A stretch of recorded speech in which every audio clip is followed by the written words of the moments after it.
नमस्कार, जय श्री कृष्णा, जय श्री राधे। आज का जो प्रसंग है वह पारिवारिक समस्याओं के ऊपर है।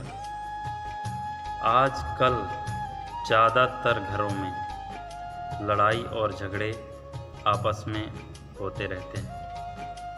पिता का पुत्र से, भाई का भाई से, सास का बहू से, देवरानी का जेठानी से, आपस में सभी का कुछ न कुछ खटपट चलते रहती है। सबकी अपनी अपनी राम कहानी है। कहीं पर कुछ कम होता है तो कहीं पर वही लड़ाई झगड़े थोड़ा ज़्यादा बढ़ जाते हैं। और कभी कभी तो वह लड़ाई झगड़े इतने गंभीर रूप धारण कर लेते हैं जिससे कि लोग एक दूसरे को मारने पर उतारू हो जाते हैं। तो आज का जो प्रसंग है कि उन्हीं समस्याओं को किस तरह से कम किया जाए, इस प्रसंग को आप लोग ध्यानपूर्वक सुने। इसमें मैं 2 से 3 सूत्र बताने वाला हूँ।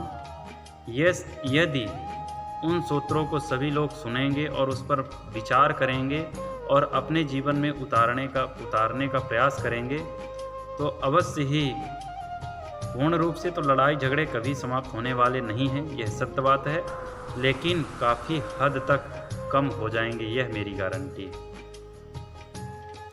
जब आपसे कोई लड़ाई झगड़ा करे या कि आपको गाली ही क्यों ना दे तो कुछ समय के लिए आप क्या करें, चुप हो जाएं,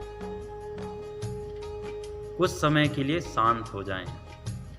क्योंकि जब आग कहीं मान लीजिए लग गई तो उसमें ऐसी वस्तुएं ना डालें जिससे कि आग भड़क जाए। जैसे कंडे मत डालिए, लकड़ी मत डालिए, घी मत डालिए, क्योंकि यह चीज़ें क्या करती हैं, आग को बढ़ा देती हैं। और जब यह चीज़ें आप नहीं डालेंगे तो धीरे धीरे आग स्वतः बुझ जाएगी। यदि आपको कोई गाली भी देता है, यदि आप कुछ समय के लिए चुप हो जाएंगे तो यह धीरे धीरे अपने आप ही वह शांत हो जाएगा। यदि आपने भी पलट करके उसको गाली दे दिया तो यह घी डालने का काम हो गया, यानी कि आग में आपने घी डाल दिया, तो फिर आग क्या होगी, बढ़ जाएगी, यानी कि लड़ाई और झगड़ा बढ़ जाएगा। तो ऐसी परिस्थिति में कुछ समय के लिए शांत रहें, पहला सूत्र। दूसरा सूत्र, जीवन में कुछ न कुछ अवश्य करते रहना चाहिए। दूसरा सूत्र है, जीवन में कुछ न कुछ करते रहना चाहिए। पाँव हो गरम, बाणी हो नरम, पाँव हो गरम, बाणी हो नरम और दिमाग हो ठंडा, तो आप पूरे विश्व को अपने बस में कर सकते हैं। दूसरा सूत्र है, पाँव हो गरम। इसका तात्पर्य है कि जीवन में कुछ न कुछ करते रहिए, चलते रहिए, टहलते रहिए। घर में यदि नौकर चाकर भी हैं तो कुछ न कुछ काम करते रहिए। यदि काम नहीं करेंगे, आलस्य करेंगे, सिर्फ खाएंगे और सोएंगे तो शरीर आपका क्या होगा, बीमार हो जाएगा। 1000 बीमारी आपके जीवन में आ जाएंगी और आपका जीवन पूरा बर्बाद हो जाएगा। तो इसलिए पाँव हो गरम। जब आप चलते रहेंगे, काम करते रहेंगे तो आपका पाँव गरम रहेगा, यानी जीवन में कुछ न कुछ काम करते रहने चाहिए। दूसरा, वाणी हो नरम। जो आपकी वाणी है वह नरम होनी चाहिए, यानी कि दूसरों को कोई भी ऐसे शब्द हम ना बोलें जिससे कि उसको बुरा लगे, किसी की आत्मा को ठेस पहुंचे, ऐसे शब्द हमें नहीं बोलना चाहिए। तीसरा आता है, दिमाग हो ठंडा। अपने दिमाग को हमेशा ठंडा कर रखें। जिस प्रकार से शिव जी को काम क्या मिला है, संसार का संहार करने का। ब्रह्मा जी को सृष्टि रचना, विष्णु जी को भरण पालन पोषण, लेकिन शिव जी को सृष्टि का संहार करना। तो फिर भी शिव जी अपने दिमाग को क्या करते हैं, काम तो संहार करने का करते हैं लेकिन दिमाग को ठंडा रखते हैं। यह शिक्षा हमें उनसे मिलती है। ठंडा कैसे रखते हैं, मस्तक पर चंद्रमा और जटाओं पे गंगा, यह दोनों शीतलता के प्रतीक हैं। तो दिमाग को ठंडा रखें। लेकिन आजकल सबसे बड़ी समस्या क्या है, काम कोई करना नहीं चाहता है। बिस्तर पे ही खाना मिल जाए, कुछ करना भी ना पड़े और जीवन भी बड़े मज़े से चले तो कोई कुछ करना नहीं चाहता। दूसरा, सहन शक्ति आजकल लोगों में नहीं है। कोई यदि एक शब्द बोला तो हम उससे 4 गुना कोशिश करते हैं कि बढ़ कर के बोलें, तो उस पर भी लगाम नहीं है, वाणी पे लगाम नहीं है, कटु वचन बोलते हैं एक दूसरे को, जो लड़ाई का घर है। और तीसरा, गुस्सा तो ऐसे आता है छोटी छोटी बातों पे जैसे कि पूरा पहाड़ ही उठा लेंगे। तो ये 3 बातों को ध्यान रखें। पाँव हो गरम, वाणी हो नरम और दिमाग हो ठंडा, दूसरा सूत्र था। अब तीसरा सूत्र सुनिए। कागा काको धन हरे, कोयल काको दे, और मीठा बचन सुनाई के जग अपनो कर ले। कागा काको धन हरे, कागा यानी कौवा। कौवा किसके घर में चोरी करता है?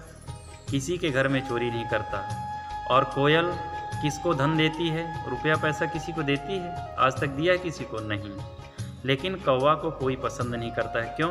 क्योंकि वह काँव काँव काँव काँव करते रहता है, तो सभी उसको अपने घर से उड़ा देते हैं, भगा देते हैं, कोई पसंद नहीं करता है उसको, जबकि वह चोरी नहीं कर रहा, आपका धन लेके नहीं जा रहा है। लेकिन वहीं पर कोयल को सभी लोग पसंद करते हैं। क्यों? क्योंकि वह मीठा बोलती है। मीठा वचन सुनाई के जग अपनों कर ले। तो कोयल भी काली होती है और कौवा भी काला होता है। अंतर सिर्फ यही है कि वह काँव काँव बिना मतलब का बोलते रहता है, और कोयल होती है तो मीठा वचन बोलती है, इसीलिए वह सभी को पसंद है और प्रिय है। तो वशीकरण एक मंत्र है, तजिदे वचन कठोर। तो वशीकरण मंत्र यही है कि अपने जीवन से कठोर वचन त्याग दें, दूसरों को बुरा बोलना छोड़ दें, ऐसे वचन ना बोलें जिससे कि किसी की आत्मा को कष्ट पहुंचे। कठोर वचन को त्याग दें। हमें जो व्यवहार पसंद हो वही व्यवहार दूसरों के साथ करें। यदि हमें गाली नहीं पसंद है तो हमें दूसरों को गाली नहीं देना चाहिए। यदि हमें डांट नहीं पसंद है तो हमें दूसरों को डांटना नहीं चाहिए। यदि हम दूसरे का सम्मान करेंगे तभी दूसरा हमारा सम्मान करेगा। यदि हम दूसरों को आदर देंगे तभी दूसरा भी हमें आदर देगा। चाहे वह छोटा हो, चाहे बड़ा हो, चाहे गरीब हो, चाहे अमीर हो, सब के साथ प्रेम का व्यवहार करें। प्रेम ही एक ऐसा है जिससे कि हम सबको अपने बस में कर सकते हैं। लेकिन उसी वाणी से यदि हम कटु वचन कहेंगे तो फिर वही कौवे वाली हालत हो जाती है कि कोई पसंद नहीं करता है। तो यदि इन 3 सूत्रों को सभी लोग सुनेंगे और अपने जीवन में उतारेंगे तो मेरा मानना है, मेरा विश्वास है कि यदि उस घर के सभी सदस्य इन 3 सूत्रों को यदि जानते हैं और इस हमारे दिए हुए सूत्रों को सुनेंगे तो ज़रूर ही उस घर में लड़ाई झगड़े, मैं तो नहीं कहता कि पूरी तरह से समाप्त हो जाएगा, लेकिन यह बात ज़रूर मैं गारंटी से कहता हूँ कि उस घर में लड़ाई और झगड़े धीरे धीरे बहुत कम हो जाएंगे और सभी का जीवन खुशहालमय हो जाएगा। तो आज के लिए इतना ही। जय श्री कृष्णा, जय श्री राधे।